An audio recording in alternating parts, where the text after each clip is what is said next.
I don't know if you've noticed this, but recently there's been a significant shift in the way people are marketing and advertising. For one, it's becoming a lot more decentralized. It used to be that we'd have a set number of um, TV channels, and when you watch a show, you typically wait for it to come on. You typically wait for a certain day of the week, and you sit through the commercials and you watch a show. And nowadays, everything is on demand. And for the most part, you can skip the commercials and just watch what you want right now. You don't have to wait a week. And so you have that shift going on in the TV world. And then on top of that, you used to have advertisements in newspapers and magazines, and people are steering away from that significantly. A lot of newspapers and magazine publishers have gone out of business, even big ones. It's pretty remarkable how that trend is so significant. And maybe people are reading less now. Maybe it's because it's easier to just go to YouTube and watch everything you need to find out about, and you don't need to sit and read for hours anymore. You can just watch a 2-minute video and boom, that's all you need. So, in addition to that, there seems to be this major shift going on where people are leaving their standard jobs and they're going out and becoming, information gurus. They're coming up with online courses, or you know, a lot of employees are turning into entrepreneurs. And all of this is kind of leading to a new way of marketing, I think. And I've noticed that there's a lot of people um, reaching out to me on social media. I'm sure you've experienced this as well.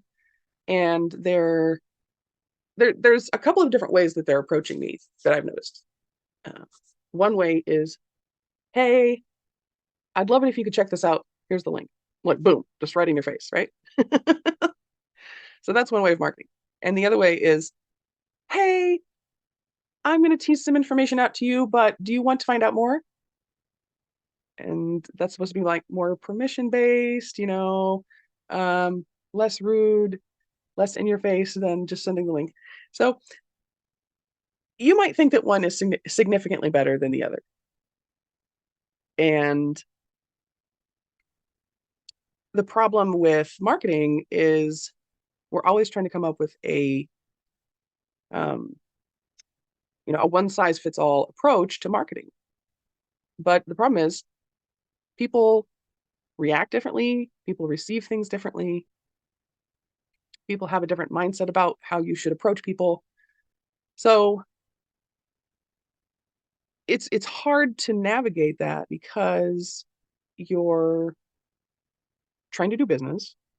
And now that you're not an employee, you realize money doesn't just come from going and doing something all day. You have to interact with people, you have to do sales, you have to bring in customers, you have to close sales, you have to make transactions happen. And that's not a natural thing for most people. And there are people out there that are selling machines, and they're just really good at their job, and they're really good at closing sales, and they can do that very well, but it's a learned skill, and maybe a part of it is natural talent, but for the most part that's just not typically how you interact with people. So one school of thought is you should be making those reach outs like, um, "I'd love to tell you about this thing, but I want your permission to give you more information." And then we're also in a society where we don't have time for that. We're too lazy. We're too lazy. We don't have time. Blah blah blah. So the challenge is, how do you weigh these two things where in marketing you're trying to provide information, as readily as possible because you're trying to um, create that bridge between where people are and where you want to take them, and you want to make that whole progression as easy as possible for the other person. So on one hand, just offering the link up front, it removes the step of them having to say, yeah, yeah, sure, send me the information, and then you going back and sending the information back to them, and blah blah blah. So on one hand, it's removing that step. So it is that direct, more direct way of marketing is removing that step. And for some people, that step might make or break it. Like, um, I've had people reach out to me saying, would you like to find out about blah blah blah? And I was busy or preoccupied or whatever. Instead of actually writing a text back to them, I just put in a little happy face or a thumbs up or something, right? Indicating, from my mind, I was indicating I'm giving you a positive response. So go ahead. And then they're sending me another big message going, well, I wasn't sure what you meant by that. Do you want to find out more about this? Blah, blah, blah. It's like, just send me the information already. Why are you teasing me? Why are you wasting all of my time asking me if I want to get this? And I said, happy face. So why didn't you just send me the link? So there's like this absolute paranoia behind sending people the link directly. That's like the opposite end of the spectrum. And I'm like, I ain't got time for that. I'm too busy. Screw off. I don't even want your thing anymore. And then if the link is just in the chat, then I could just go to the link if I want to. And if I don't want to, I just ignore the chat or delete it or block the person. So it's you might have a clear idea in your head which one of these two tactics is better. Like from your perspective, how would you feel if person A or person B reached out to you? And there is no right or wrong. There is no ultimate answer that states that one is going to be better received than the other one. Because we all think differently, we all process things differently, we all interpret things differently. We're all triggered by different things. For me, my trigger is time wasters. If you're just going to go back and forth on this big old thing, then I don't have time for you. If you want to sell me something, just send me the link. I can take a look at it and see if it's for me or not. And there's a lot of people out there that are exactly the opposite end, the opposite extreme, where they get very triggered if you just send them a link. And they're like, if you just send me a link, I'm just going to block you or unfriend you or whatever. And that they want that. They want that cultivating, that nurturing, that dripping, and going, oh, well, I have this blah, blah, blah, but I'm not really going to give you information unless you really, really, really, really, really want it. Do you really, really, really, really, really want it, or just really, really want it? And then those people that have that buying style, those people will gravitate towards those people that are a lot more delicate and permission marketing. And when I say permission marketing, I'm kind of using a very loose interpretation of Seth Godin's permission marketing that he coined in 1999. And it's permission marketing was originally all about it's kind of like the opposite of spamming. It's the opposite of cold email marketing or things like that, where you just send people information without them giving their consent first. But this is mostly in the world of emails, and this concept actually changed the way Gmail and a lot of other email providers, email service providers approach spammers. And there's laws around spamming now, so you don't want to just reach out to people without their consent. And so this whole permission marketing concept actually formed these laws that are now in place.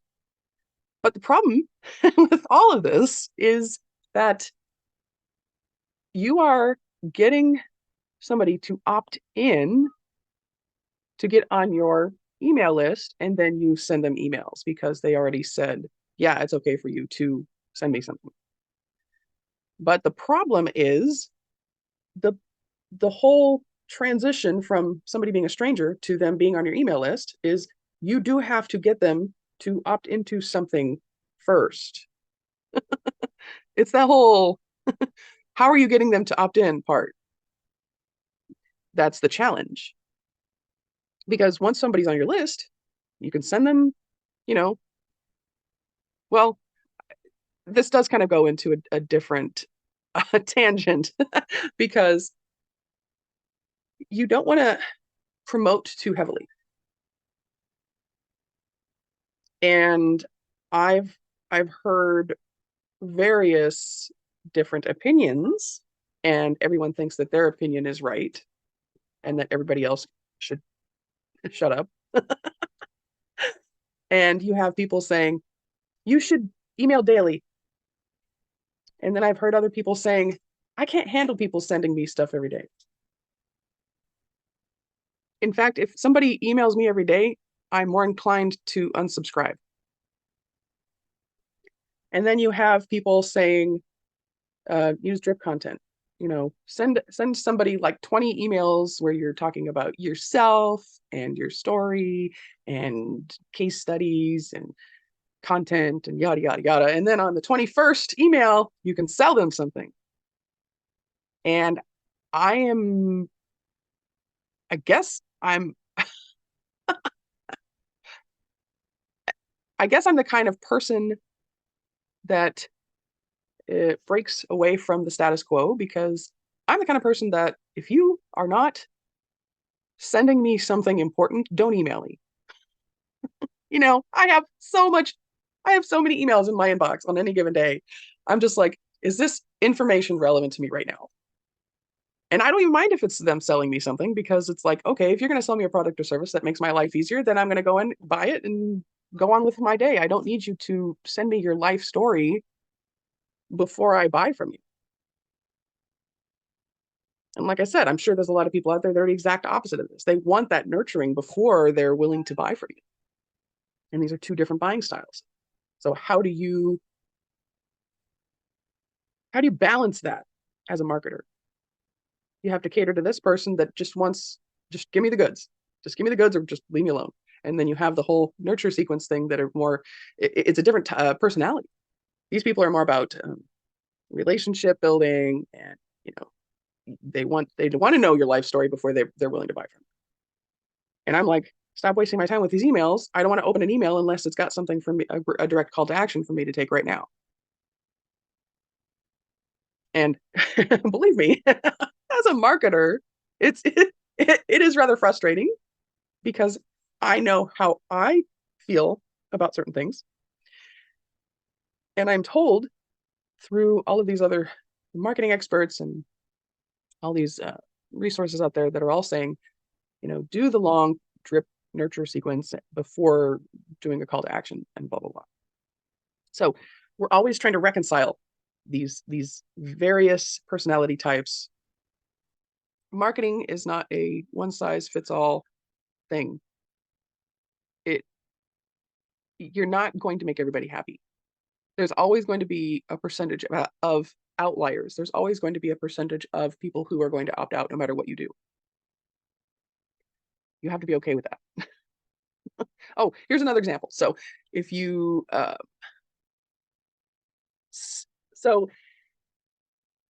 had a friend who had uh, had created over several years, who created a list, their email. They built their email list over the course of several years.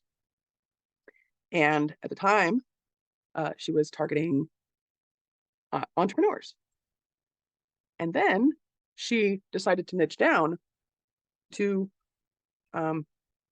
just a smaller subset of entrepreneurs. And she has this huge database, right? And she's afraid to email her database about this smaller niche down thing over here that she's transitioning into, right? Because that might not be everyone's cup of tea. There's a percentage of the people that are on her email list that want to have nothing to do with this smaller niche over here. But there's plenty of people inside of that database who would be well served with this specific niche over here. And because every time she emailed her list about these types of things over here, there would be a small percentage of unsubscribes. But she was so focused on that small percentage of unsubscribes that she decided she can't market to her list anymore. So now she's saying, in order for me to continue emailing you, you have to re-opt into a secondary list, even though I've already successfully done the permission-based marketing and you're already opted in and you've already agreed to receive my information. You now have to agree to subscribe again to, and her point was, oh, I only want the people that are really, really set on this niche over here. But not everybody that's inside of this group over here is going to resubscribe into this smaller thing. So she's allowing a bigger percentage of attrition to occur just because she's so paranoid about the very small percentage of people that are unsubscribing. So don't let that small percentage, don't let the outliers, don't let the naysayers, uh, don't let the disgruntled people that are opting out control how you're marketing to your people. Just don't. Just stop doing it. We tend to fixate on the very small percentage of people that are negative. Ever notice that? You can be doing 99.95% of things right. And 99.95% of the customers that you have are going to have an awesome experience. And then you have one person over here that writes a bad review, and then you become undone. Your whole world starts just falling apart at the seams because of that one person over here who's probably pissed off about their life in general, and they're taking it out on you. So don't take that one person personally. They're probably just a negative jerk who you should just remove from your existence anyways. You don't have to restructure and rewrite everything about everything that you're doing to try to accommodate that one negative Nancy over there. I'm sorry if your name is Nancy. Don't let that one person dictate how you run everything else in your business, because you're never going to make 100% of the people happy 100% of the time. It's just never going to happen. Just quit trying.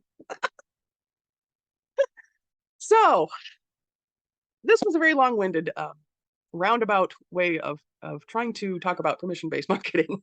By the way, the topic is permission-based marketing, and I was prompted to make this video because of the frustration I had about people reaching out to me on social media. And then I got to thinking, like, what can people do to get people to opt in? Because once people opt in, it's permission-based.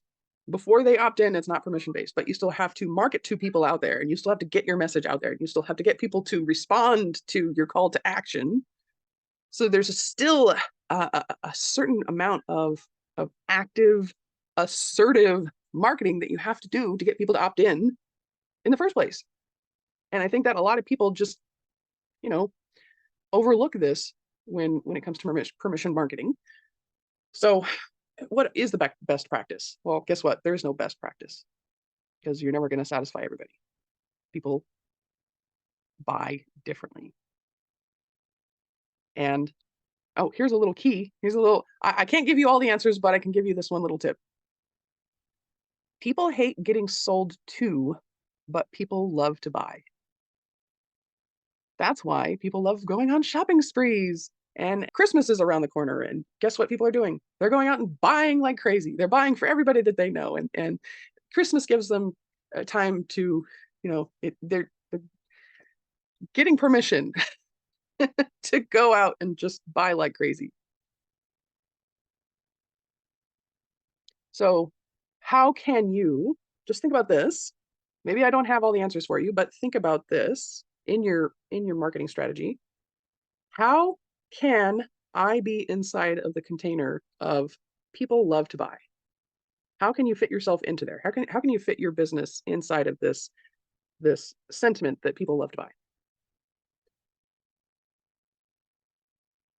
Food for thought. Think about it. See what you can come up with. I'm not going to give you all the answers. Thanks for watching and have a great day.